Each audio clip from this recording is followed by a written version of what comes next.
It's not about licks, it's not about playing fast, it's not about impressing anybody. It's about being musical. If we understand the melody, then we can understand how the melody or that rhythmic phrase can be developed. I'm really excited to put this lesson up here on the YouTube channel. This is the most extensive lesson I've ever posted on the YouTube channel. It's over an hour long, and I promise you, it is chock full of exercises and ideas and resources for you to become a better soloist.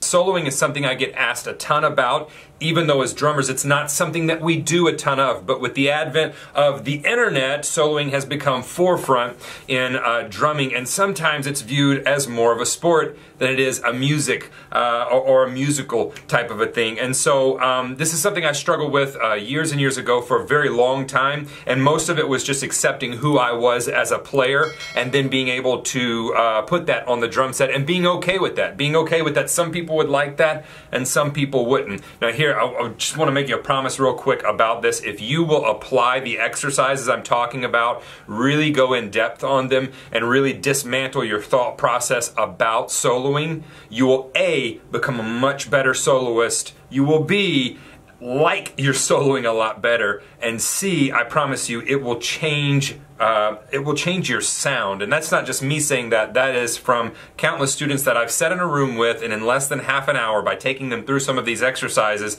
they look up and they go, I didn't even know I could play like that. I didn't even know I could do that, all right? It's not about licks, it's not about playing fast, it's not about impressing anybody, it's about being musical. If we understand the melody, then we can understand how the melody or that rhythmic phrase can be developed.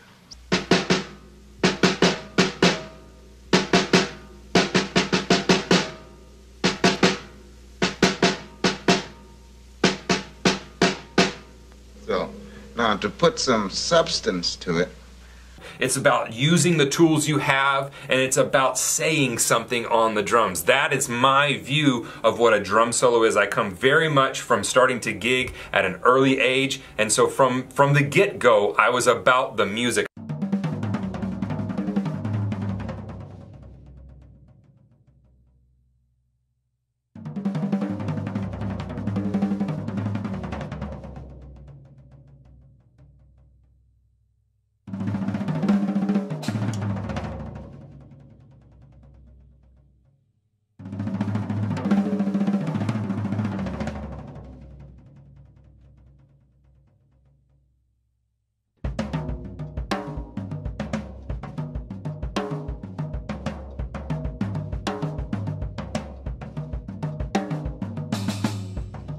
I never separated a solo from the music. It was always about that. It just took a long time for me to accept who I was as a player on the drum set. And so that's my view of what a solo is. It's more about the music. It's more about what we can bring to that. And every solo is different, and it's all situational, and that's what I love about it. But these are some exercises that are going to really help you. Now, a couple disclaimers. This was taken from a live stream that I did where a few hundred of you tuned in while I taught this live. I was also streaming it on Instagram live, and so it was like a lot going on. There's a big Q&A at the end that I think there's some really helpful information in there for some of you, but it's raw. I didn't plan this. This wasn't something where I was like, I'm going to do this lick and this lick and this lick. I literally was thinking this stuff up on the spot, because that's the whole point of the lesson, that a solo can be improvised and we can use these cornerstones, these melodic motifs, to weave themselves throughout our playing. So it is completely off the cuff. I did not plan any of the soloing that I did. I didn't plan anything that I played, and you'll see several times me make mistakes and me thinking through things, because that's how I wanted to teach this lesson. I wanted to be as raw and uncensored as I can.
Anyway, I'm just messing around. Just messing around.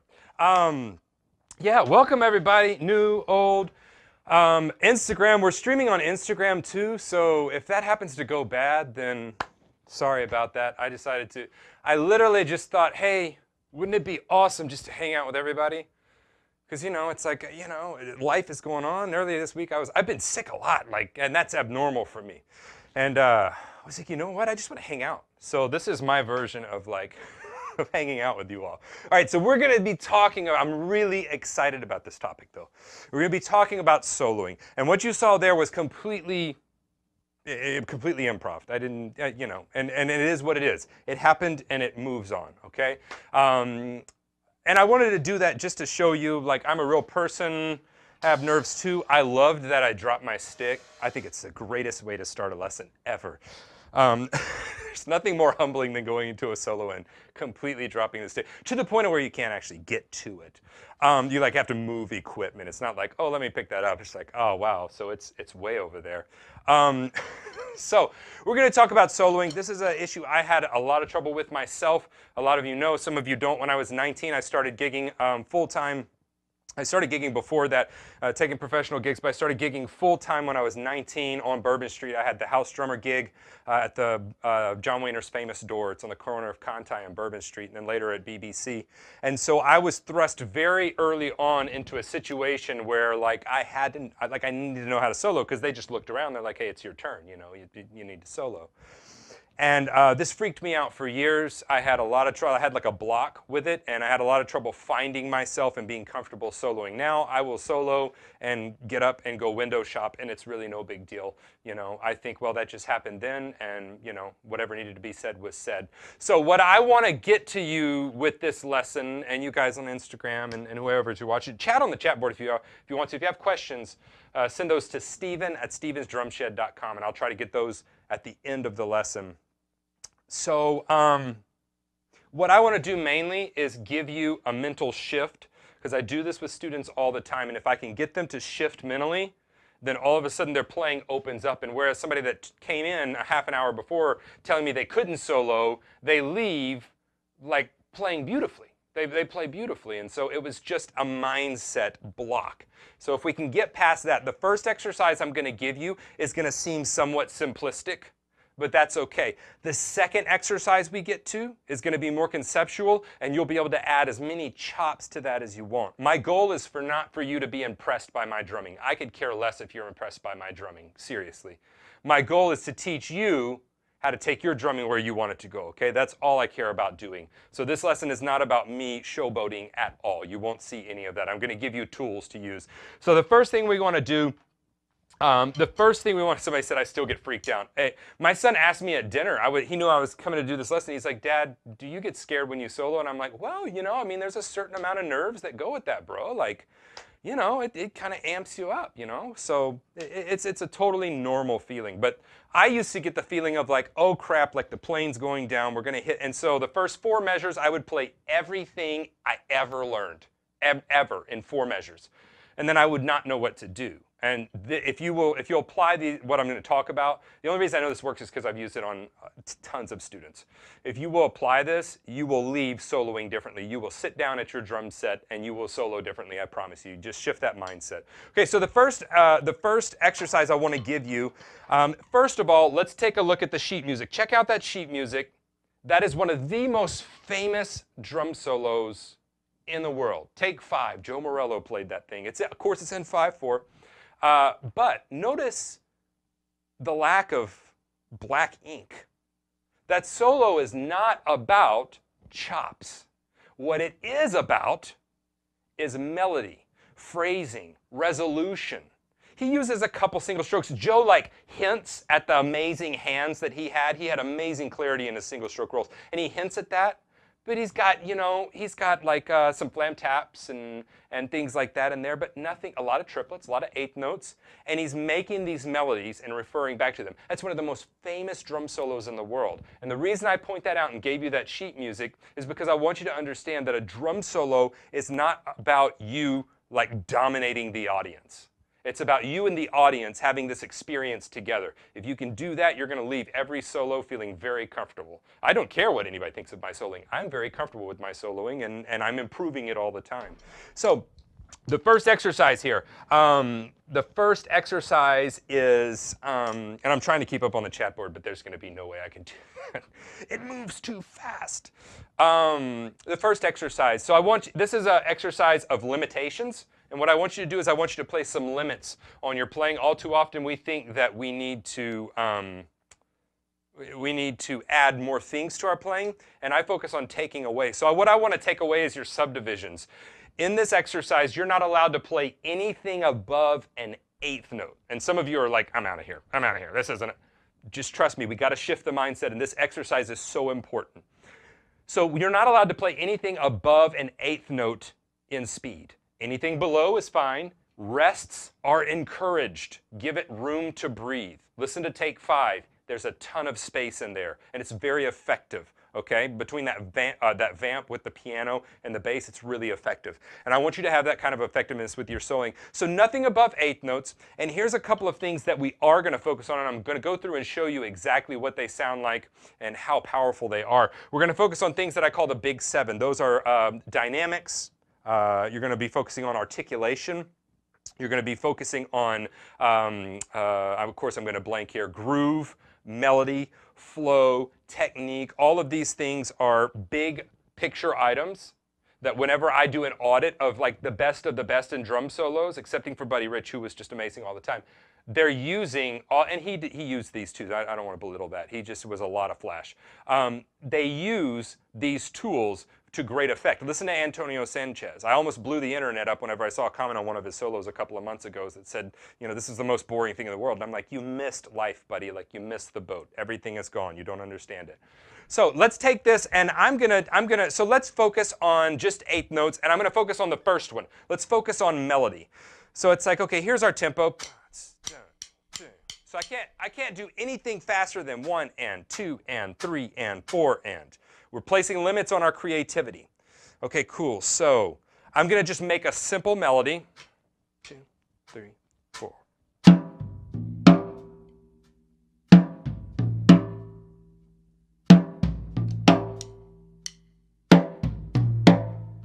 Okay, so that's a melody. That's a statement that happened. Okay, it's like salt and peanuts, salt and peanuts, salt and peanuts. That is a phrase. So we take that phrase, and instead of focusing on chops, we focus on being musicians, and we focus on delivering to the audience an emotional impact. And we can put the chops in there. I'm going to show you how to do that in just a second.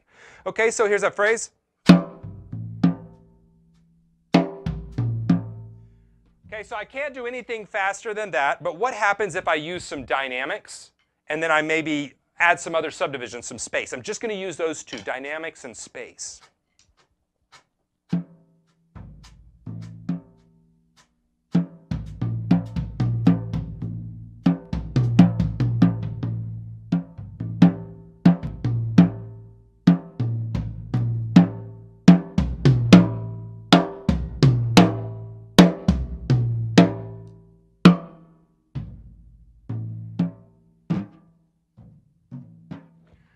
Now, what does that do? All of a sudden, your ear is very much in tune with doing something different. It's like, okay, well, I'm used to, you know, what I call helicopter. It's like the chopper's hovering over the grass and everything's like, and people are like grabbing, and women are grabbing their, you know, skirts. That's what it is whenever some people go to play a solo. It's just as fast as they can.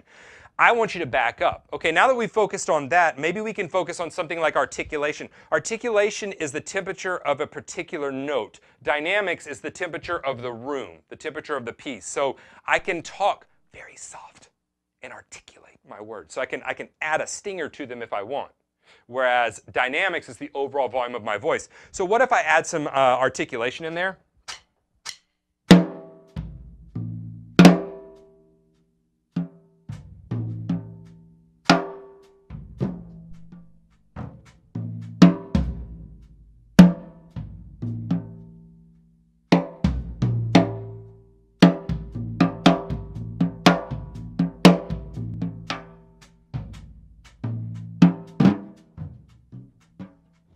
Okay, so you see I'm using muffled, I'm using buzzes. You can All of these things are articulations. Okay, now maybe we take and we add in, let's add in like a little, let's add in a little flow. Let's add in maybe a little groove to this. So maybe I get like my hi-hat, my kick and my hi-hat going on 8 notes.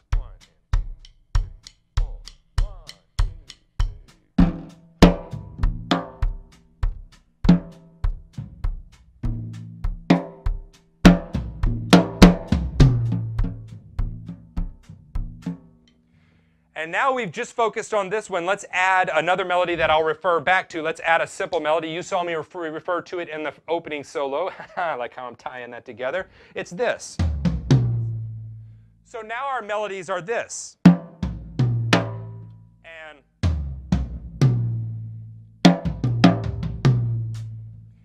what if I get this going?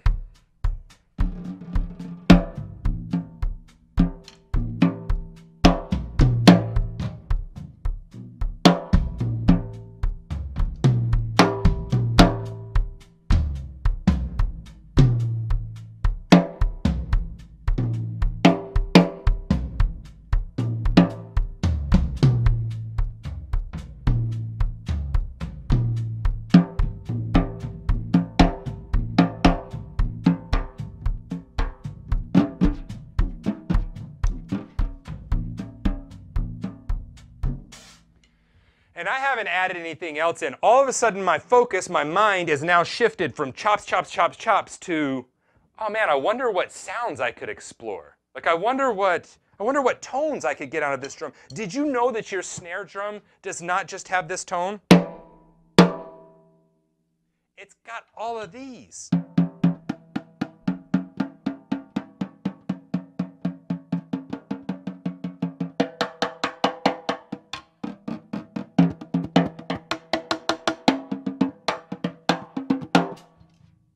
It has all those sounds. You know, you can play something hip like this. I posted something.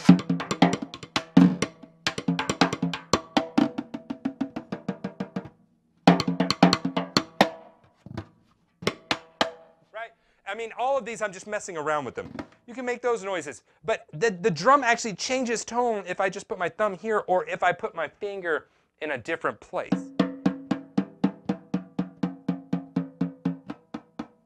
Do you hear that? We have all those sounds available to us, and all we want to do is...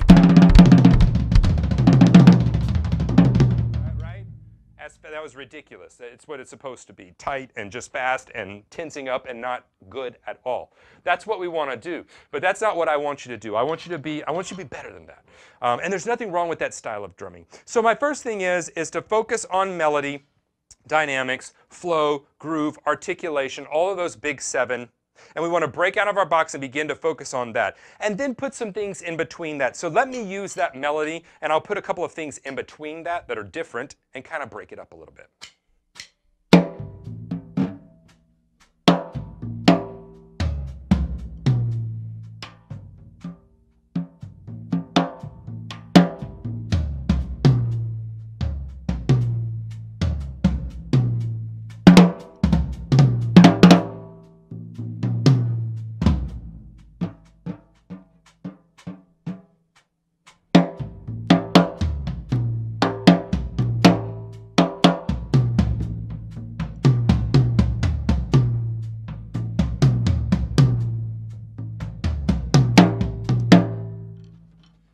So now my practice time is much less stressful, and all I'm concerned about is making a musical statement, much like Joe Morello did on take 5. So that's my first thing for you, is to get out of the mindset that all the time, you know, whenever we sit down to write a solo, it's like I can either do a chop solo or a melodic solo, and you're going to see me go 100% of the time to melodic solo.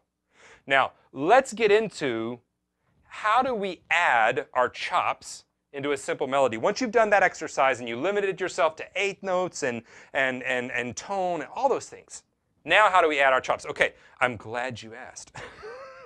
What I'm gonna do is I'm gonna take another simple melody. If you guys have, I guess I should see if you guys have questions at all. No questions yet. Good, good, good. Don't put them into the chat board because I'll miss those. Okay, so let's check this out. Let's go and figure out how we can add chops into this. Okay, let's take this simple melody. I used it in the first one, and we'll use it here. It's just gonna be this.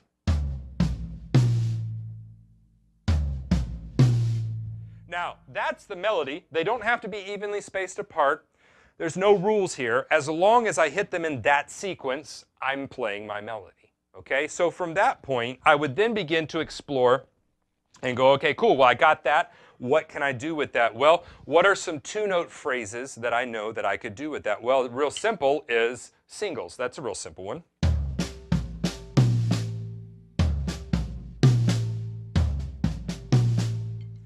So we can, if this is my 3, 4, we can play those in all kinds of subdivisions. So we can go 8 notes. 1, 2, 3, 4, 1, 2, 3, 4. You could go quintuplets. 1, 2, 3, 4, 5, 1, 2, 3, 4, 5, 1, 2, 3, 4, 5, 1, 2, 3, 4, 5, 1, 2, 3, 4, 5, 1, 2, 3, 4, 5, 1, 2, 3, 4, 5, 1, 2, 3, 4, 5, 1, 2, 3, 4, 5, 1, 2, 3, 4, 5, 1, 16ths.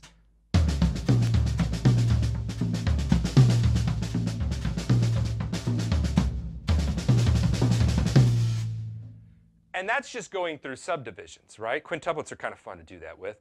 And that's just going through single subdivisions, okay? What's the next thing I could do? I would go, okay, self, what's the next thing I can do to have fun with this? Well, there's a 3-note subdivision. What are my 3-note subdivisions that I know? Right offhand, right, left would be one. How about right, left, kick? That would be another one we could play around with. How about flam? You could do flam accents. It's going to get a little weird because of how it turns around and where we're going on the kit. We could also do Swiss Army triplets. So.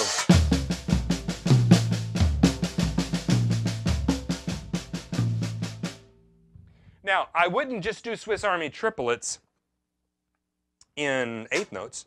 3, 4. 4 and 1 and 2 and 3 and 4 and 1 and 2 and 3 and 4 and 1. We could do them in, we could do 16th notes.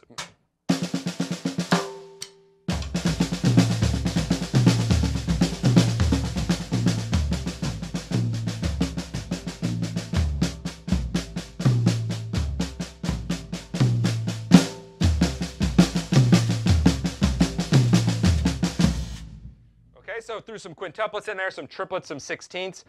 I'm just playing around with 3 and 2-note subdivisions. Do you see how this is a completely different way to focus on your drumming and on approaching soloing? I have done nothing but concentrate on keeping this. Okay, cool. So let's do another, let's do right, left, left.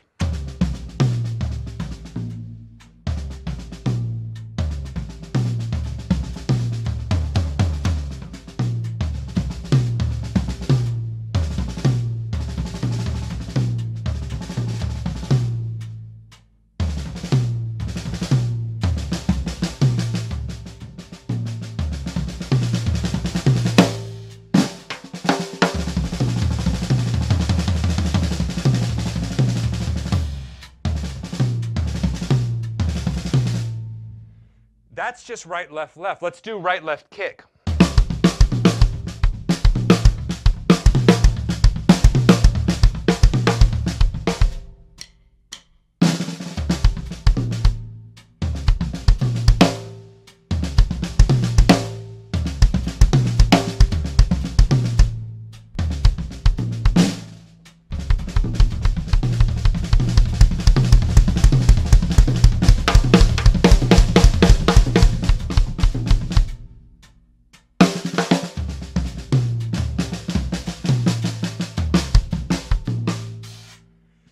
That's 3-note subdivisions. Let's move on to 4-note subdivisions. I would obviously have just singles.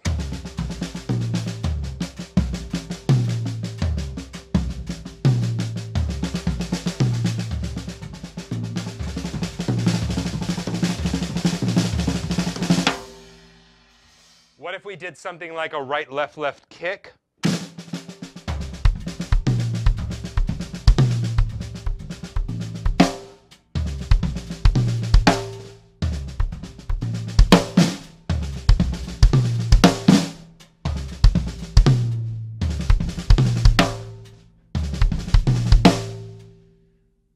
So that's another subdivision. We have paradiddles. And with a paradiddle, this is where it starts to get fun. So I would begin to go, okay, cool, a paradiddle is going to turn my sticking around, so that's going to make an irregular sticking here. So I would have right, left, right, right, and then a left, but left is going to be hard unless I cross over. I could do the other right, so it could be like this.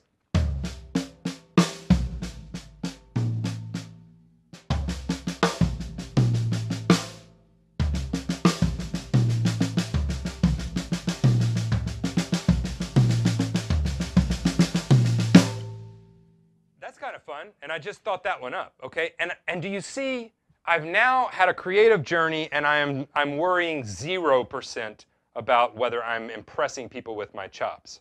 Once we get past that, then we can really make some music. Okay, so let me let's fast forward this. Let's do some 6-note, maybe a 5-note one. Let's just do that for fun. 3, 4.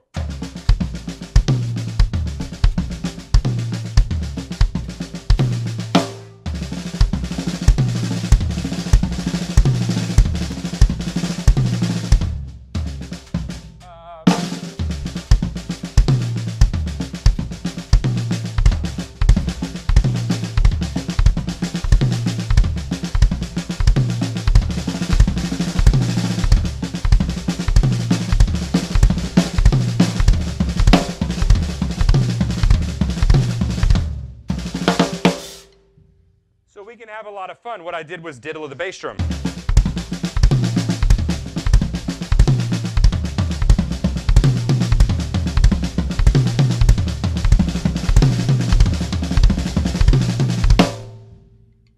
Now let's go to a 6-note sticking. Let's do right, left, right, right, left, left.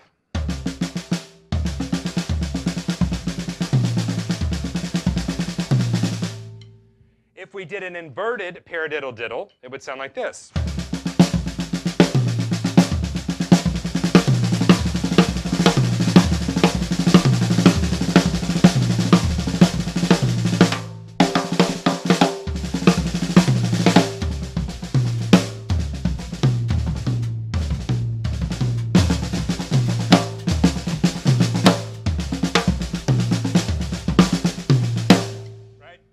To throw that paradiddle in, somebody said the paradiddle one sounded cool, and it does. It sounds really cool, and I was like, oh, but I don't quite have that one.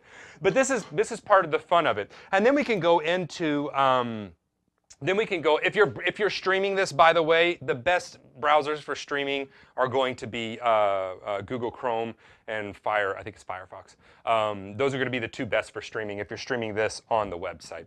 Okay, so let's go into some other things here. Let's add. And do you see, all I'm wanting to do is show you, this is our melody. You take the things you know and plug them in here. So maybe there are 4 or 5 stickings or rudiments that you're very good at. That's where we plug them in. This is where that happens. Let's take this. What if we did right, left, kick, kick? That could work with this.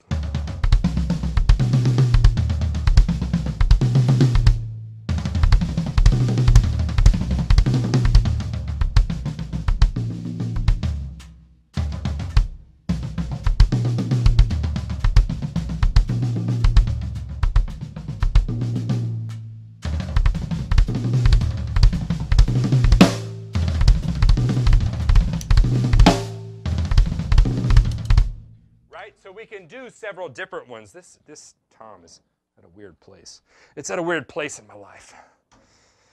We can do some different things. What if we added that and made it a 5 sticking? So we went right, left, kick, kick, right, left, kick, kick. And some of you are like, where's the sheet music? I don't give sheet music whenever I teach soloing. Soloing is conceptual. I don't want to give you your voice. Your voice is for you to find, okay? So I want you to explore and take the things that you know and begin to use them in your own playing. And the only way to do this is to take time and explore. But too often we're so busy being like, I know because I used to do this. We're like stuck in books, like what's exercise 55 and how can I use it? It's like get out of the books and get on the instrument. Make some flubs, make some mistakes. That's how we grow with life. And I just want to only use the things that you know how to do really, really well, okay? I equate this to my 10-year-old, well, he's 9, he's about to be 10. They do creative writing every morning, and he may write about a topic, a melody, that he knows very well. So he may write about something that like he's interested, like Pokemon, all right? Let's just say that. He loves that. So he's writing about Pokemon. He's not going to use words he doesn't know to explain that. He's going to use the words that he knows, and he's going to explain it the best that he can. And many times it's like even clearer than I would explain it. That's what we have to get through with this, is we're using the words that we know. So use things that you know how to do and plug them into the different melodies that you've written. We've just come up with a very simple 3-note melody. Let me take this a little bit further, okay? Let's go to the, let's take this a little bit further and go right, left, kick, kick, right, left, kick, kick. So 6 note and then 4 note. So it'll sound like this.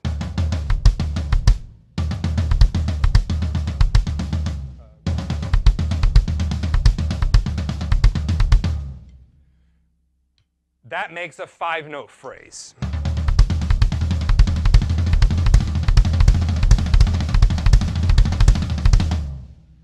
So if we take and we do that, right? I'm going to give you a little bit of a different angle. If we take and we do that, but we put it around the kit. If the video, by the way, if you're watching this live and the video goes down a sync, refresh the page. It's because you've got what's called a lag in the stream, and that is just usually that's on your end because everything's 100% on this end. And Instagram is still live. What's up? What's up, you all? I don't know. That was like spur of the moment too. This is so spur of the moment. It's not even funny. All right, so let's do this 5 note phrase, but using that melody. So it goes something like this.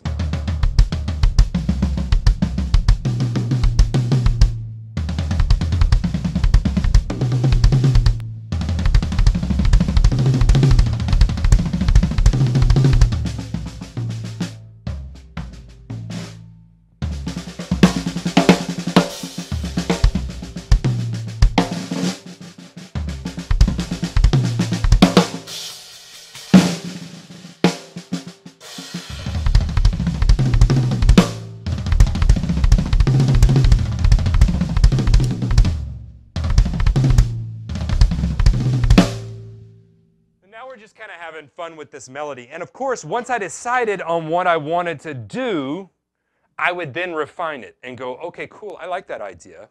I want to work on that a little bit. That's where growth comes, okay? Now, you're like, Stephen, that solo is going to get kind of boring if we just have one melody. I would agree with you. So let's make another melody. Let's see here. Let's make another melody. Let's do another simple melody. We got 2 3-note melodies, so it's going to go.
So it doesn't mean that I can't go away from that. It just means that that's my reference point. That's my anchor. That's where I'm coming back to. I'm going to be referring back to these melodies. Listen to the example that I gave you with take 5. The sheet music is right under here. It's not my sheet music. I just pulled it from the internet because literally I just thought a couple days to do this. And so listen to that. Listen how strong he's leaning towards melodies and how weak he's leaning towards chops. He hints that he can do this, but he's like, I'm not going to give you the full steak. I'm just going to give you, a little. I'm going to give you a little, like a taste, like a little taste. Like you go through the mall and they're like, hey, you want to try our Philly cheesesteak? Annoy you because you're walking through the food court and they won't leave you alone. For introverts like myself, it's really alarming whenever you go to a place and they're sticking food in your face. I can't take it. I got off on a tangent. I promised myself I wouldn't do that. But now my solo is not so concerned with chops, chops, chops, chops, chops. I'm more concerned with groove, dynamics, articulation, and making a musical phrase and statement. So maybe be something like this.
did was reference that one phrase.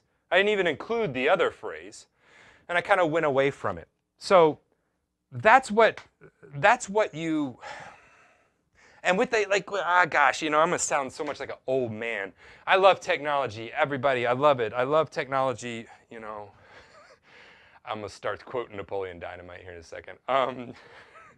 I do love technology, but there are some things that have come with it that have not been beneficial in our thought patterns when it comes to music. We've isolated drum Olympics from music, and I want to get you back to the mindset of music. So the next time you have a solo, instead of going, oh my gosh, and freaking out, simply arrange it around 2 or 3 different melodies. That's how I construct all of my solos. I have a beginning, I have a beginning melody, middle melody, an end melody, and then I refer back to the beginning, or any type of theme and variations within that.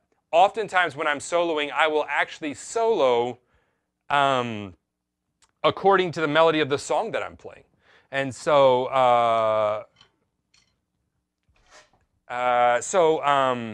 okay, I'll give you some jazz standards. Let's do some jazz standards. So let's take the A Train. Let's do that. That's a jazz standard. So you must take the A Train. Ba, ba, da, da, da, da, da, da, da. What's up, Instagram? Ba, ba, do, boom, ba, ba. Ba, ba, da, da, da, da, da, do, da, ba. Ba, da, ba, boom, zap, boom, ba, ba. Ba da ba doom ba bam ba ba, and this is a ba ba do boom ba ba ba ba da da da da da da. Okay, so that's Take the A Train. It's an AABA form. I'm concerned about the melody though. So take a song like that and try to play the melody on the drums without adding crap. Nothing. Don't add things. Just play the melody, and then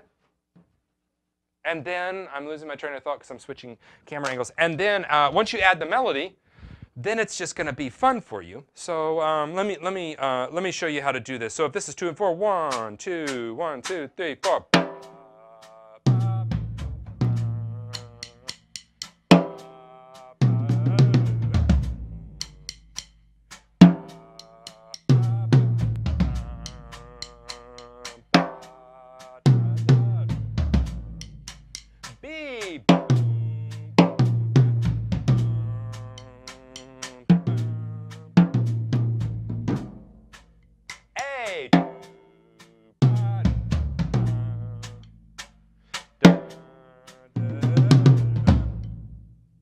So that's the melody. And then you get to where you can solo, and you get to where you can solo around that melody. So I'm going to sing it. You won't be able to hear it because the mic's going to cut out. Sing it to yourself, though. You don't want to hear me sing. It's not a pretty thing. So if I go into this and I solo around that, 1, 2, 1, 2, 3, 4.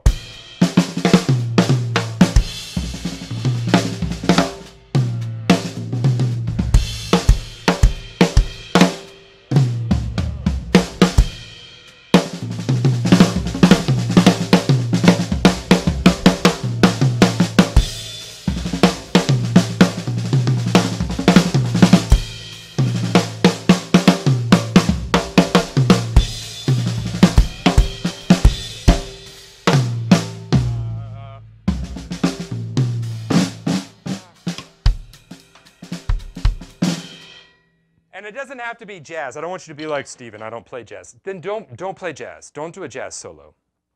I'm trying to get into your mind that you can take a phrase from the song and solo around it.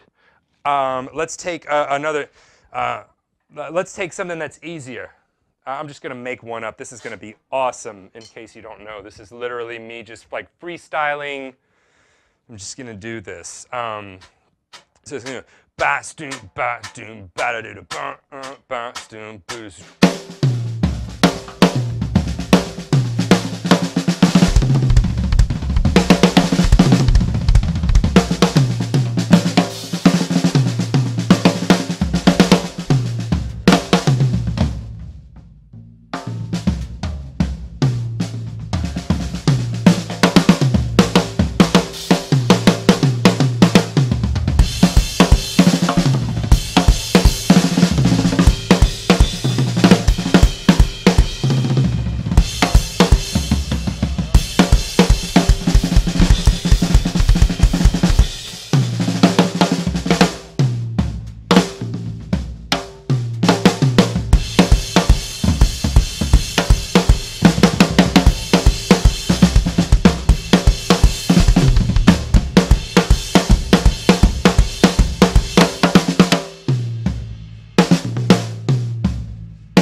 I'm like having fun. I'm not worrying about am I hitting all of the correct notes and it's there.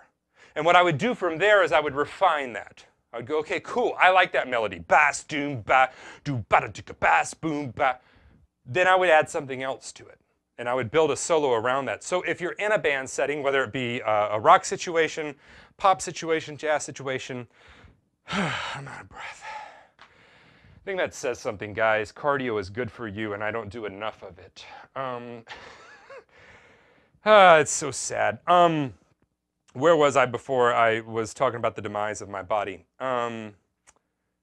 Yes. So what we need to do is if you know that a solo is coming up within a certain song, write a melody, take the guitar riff, take part of the melody, and write something around that. And here's the cool thing it's going to do for the people. This is what it's going to do. I'm trying to talk to two cameras. This is what it's going to do for, now I'm going to just point at them both. This is what it's going to do for the people listening. It gives them something familiar to grab onto. It gives them something familiar to go, oh, cool. That was earlier in the song. I remember that. And that way you tie your solo into the song, and it's not about your chops. It's simply about conveying a conversation to them. That's what I want to get through to them, okay? And my voice is different than your voice. Your voice is going to be way different than mine. You may be like a more of a linear type gospel thing. You may be a little bit more rigid with like rudiments. You may be like Joe Morello, real spacey on that solo, the Take 5 solo, with some rudiments thrown in there, real handsy. He doesn't use a lot of kick in there. There's different things you can do. I will tell you this, I learned early on, if you're soloing in like a dance club setting and you've got a dance floor going, the drum solo is like the anti-dance machine. And so if you're soloing in that setting, I usually try to give them a groovier type of solo, if that makes sense, and throw a couple licks in there. So I may have like a 4 on the floor going so that it keeps everybody going. So in that setting, it may be, you know, we may be playing something like this.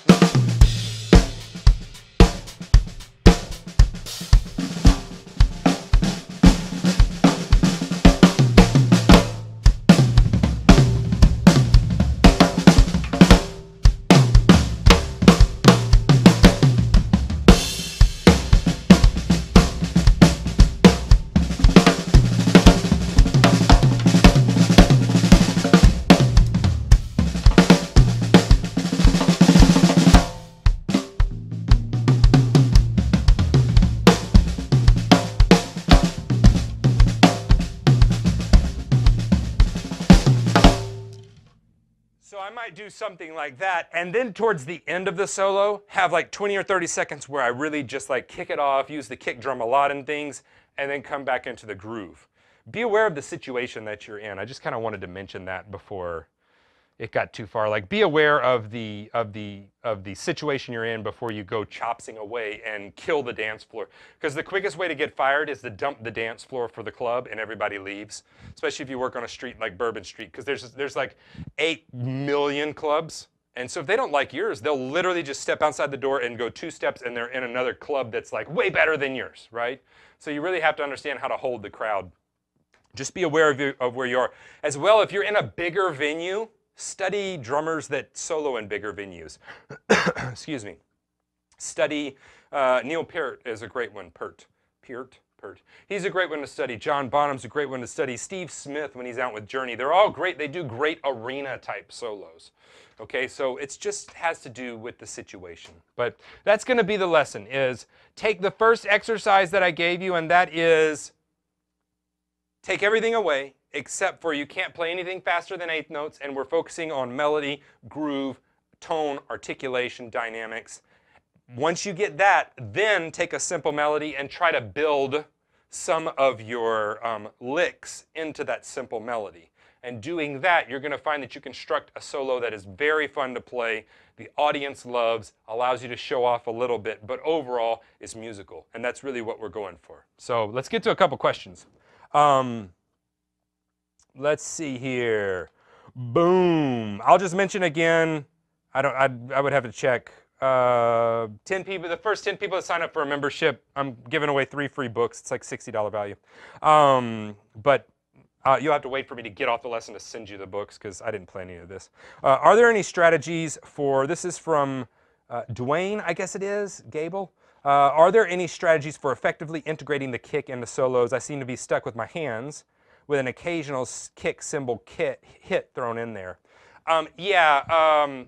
Come up with stickings and replace one of it with your kick. That would be my first, a 3-note sticking, right, left, kick. Let's try that. And then work on that. It takes a while to put these linear things into your soloing. But something that you can do that's fun for me is take 16th notes and put the different parts of the beat on a crash cymbal and add the kick drum with it. So that's kind of fun. You can go like this.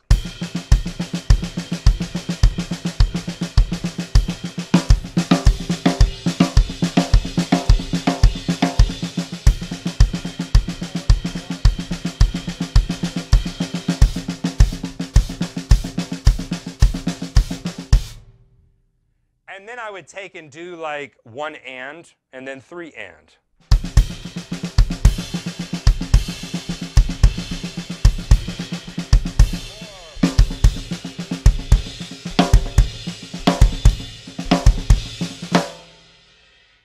An exercise I used to do is I would take Gary Chester's New Breed book and I would take all of like the kick drum studies in there, that it's like,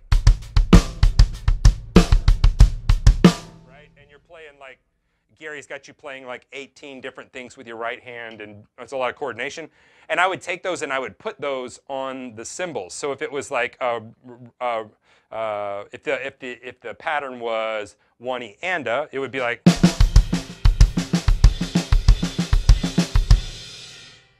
And then I would begin to work those around there.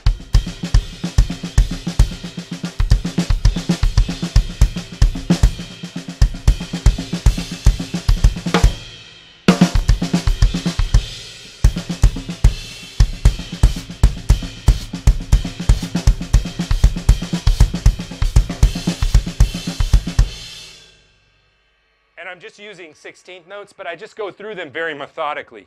And then it gets a lot more fun when you add rolls in the parts that aren't on the cymbals, so you immediately start sounding what I call complex or fancy. So.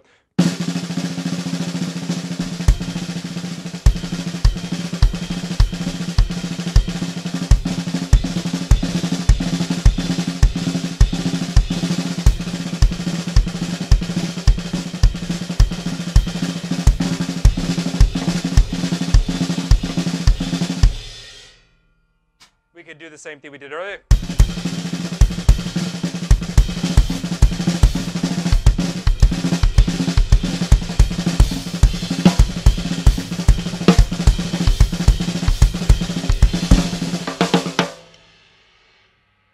So that would be one way. Just take up the different 16th note options and go through there. And then I would pick 1 or 2, like a right, left, kick, kick, or a right, left, kick, something very simple, linear type phrases, and try to work those in there. Don't try to conquer every phrase at once. Just 1 or 2, spend a couple of months on them if you want them to show up in your soloing. Like I'm talking like.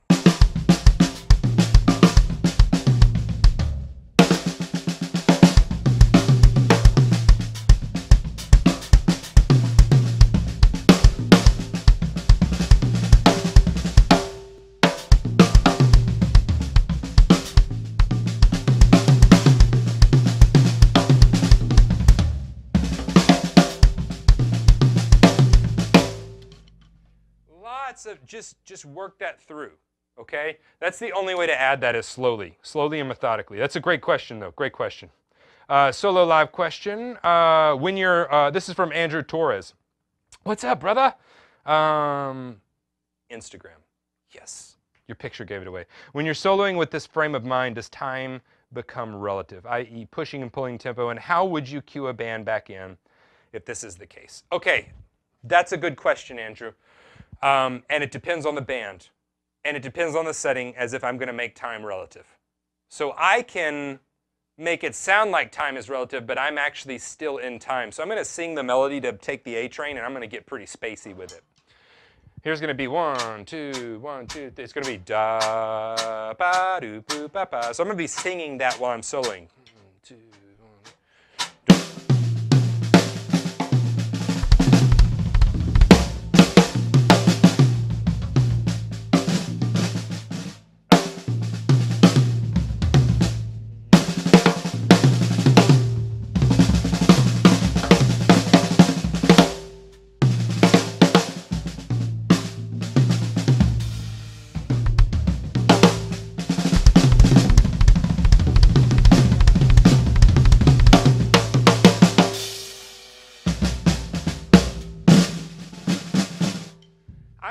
that the whole time, and that's pretty much in time. I'm just like not keeping any time for you, so it's hard to hear that.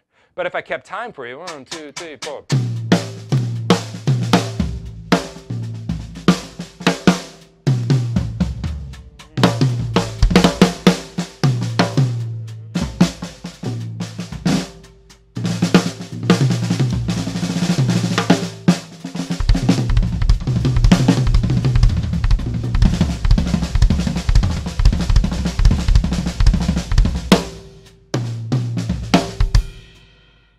So I could keep time, or I could be really obvious and make it not so, you know, keep it to simpler subdivisions, triplets, sixteenths, things that a band can count.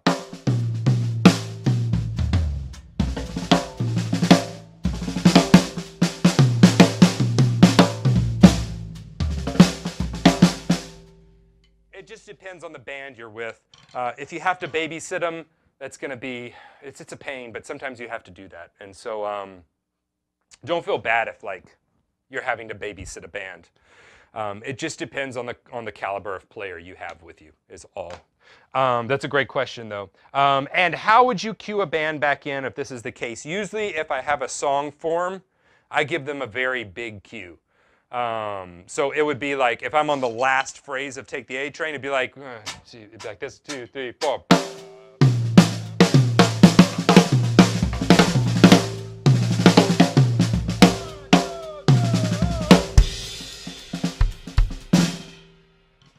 Or the last time through, I may even play the melody verbatim, just so that they can hear exactly where I am in the song and they know exactly where to come in. You can also talk about it beforehand, but that's an excellent question. Excellent question.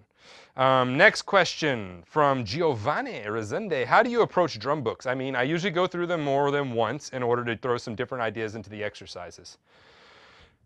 Good question. All good questions. How do I approach drum books?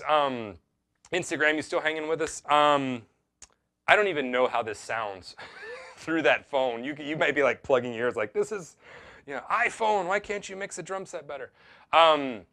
That's a good question because all too often we get stuck into drum books. I'll tell you what I did. This is back in college whenever I was like methodically working through as many books, like piles and piles of books. I would take out of a 7-day week, I would have a lesson on day 1. And immediately after the lesson, I would go into the practice room and I would start ingesting the information.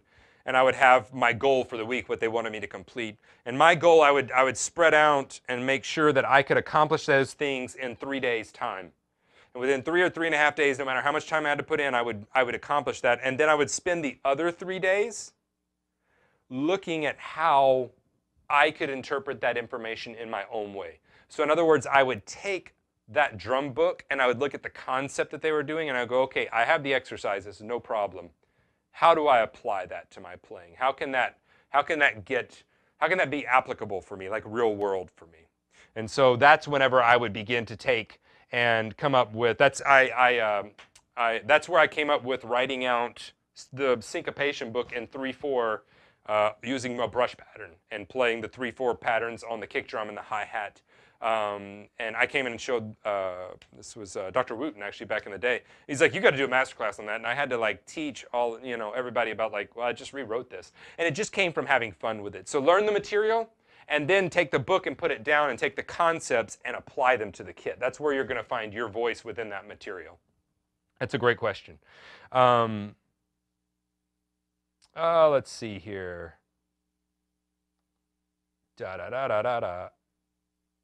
Okay, question, live lesson. Are you thinking about the time in the song so you can get back into the tune once your solo is done? This is from Sandra.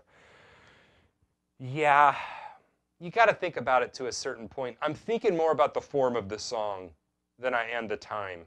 Because if I think about the form of the song, then I'll know I'm in time.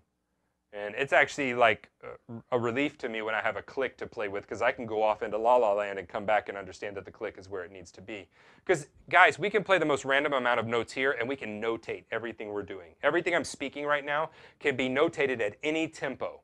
It's just what subdivision is it, right?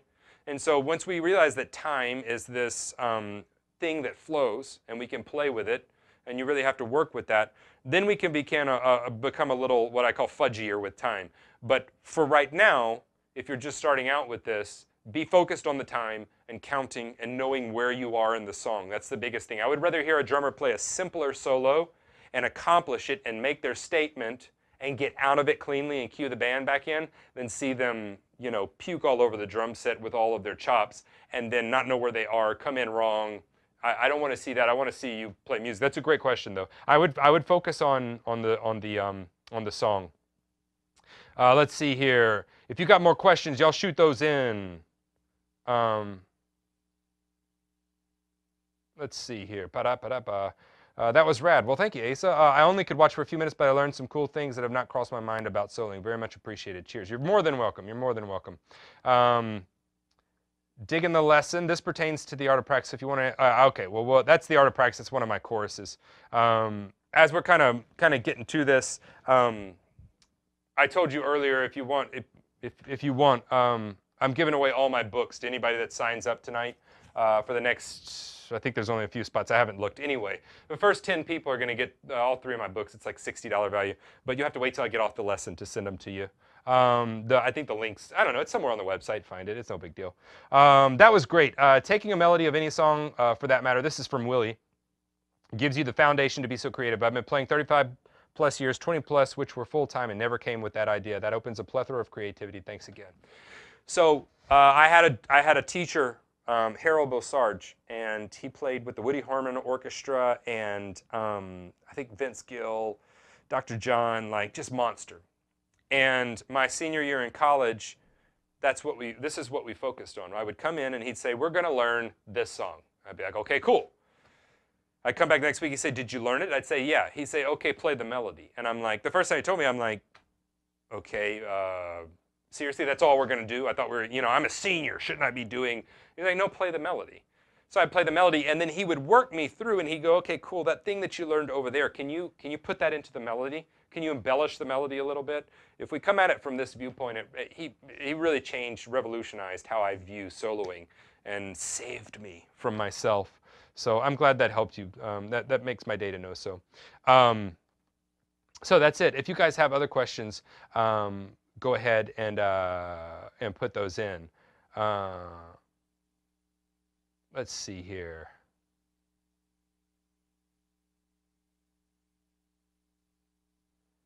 I'm just making sure I'm not missing any. So that's going to be what we are. So now I'll, now that we've done that, I'll do a short solo, actually using the phrases that we came up with in the lesson, just kind of spur of the moment. So they were these, and then this. Very simple, very, very, very simple. And I'm gonna come at it from. I don't know what angle I'm going to come at it. This should be fun. This should be interesting. So let's get a little bit of this.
Yes, I successfully dropped it again. Guys, I don't think there's ever been a time where I've dropped it twice in one lesson. So, and again, it was an impossible spot. Never, ever gonna recover from that one. Another question. Andrew Torres says, I noticed that you don't change cymbals or drums very often at all. Any particular reason why? I know a lot of players that have so many kits, snares, and cymbals. Yeah, I'm not a gear guy. So it's a super boring answer, and I'm just not a gear guy. I love gear. I love playing it, but I kind of get attached to sounds.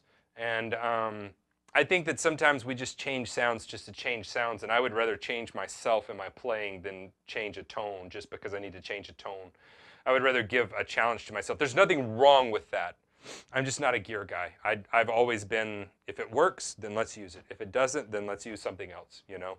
That's always been my biggest thing. It's an astute observation, though, because I rarely change stuff. But yeah, the boring answer is I'm not a gear guy. So, awesome. If you got any questions, you can still email me. I answer all my email. Sorry this wasn't quite as smooth as they usually go. I didn't have Christy or Tim here helping me facilitate things. Again, this was spur of the moment. As we're wrapping up, if you got questions, shoot those to Steven at stevensdrumshed.com because I want to answer all those for you. And yeah, so somebody said something that's interesting. One-handed sounded more interesting. So let's talk about that before we get out of here, because that makes to my point. Whenever my stick went away, I was all of a sudden forced to either end it and laugh and be embarrassed, or just go, well, that happened. What can we do? And it reduced my number of tools, and so you have to think differently when doing that. After the panic mode gets over, you have to go, okay, well, what can we do with this? And what I could do was what I did. Somebody said that sounded more interesting, and so maybe I should just Def Leppard the thing the whole time, like, you know, do that. So he's an amazing drummer, though. So if you have any questions, but you can shoot those, Steven at stevensdrumshed.com. This was fun. I may do this again sometime soon. If you dug it, email me and let me know that, too. I'm always trying new things and trying to give you what you need. I will see you guys. Those were great questions. I really had a good time. Thanks for hanging out with me on the spur of the moment. I'll talk to you all soon.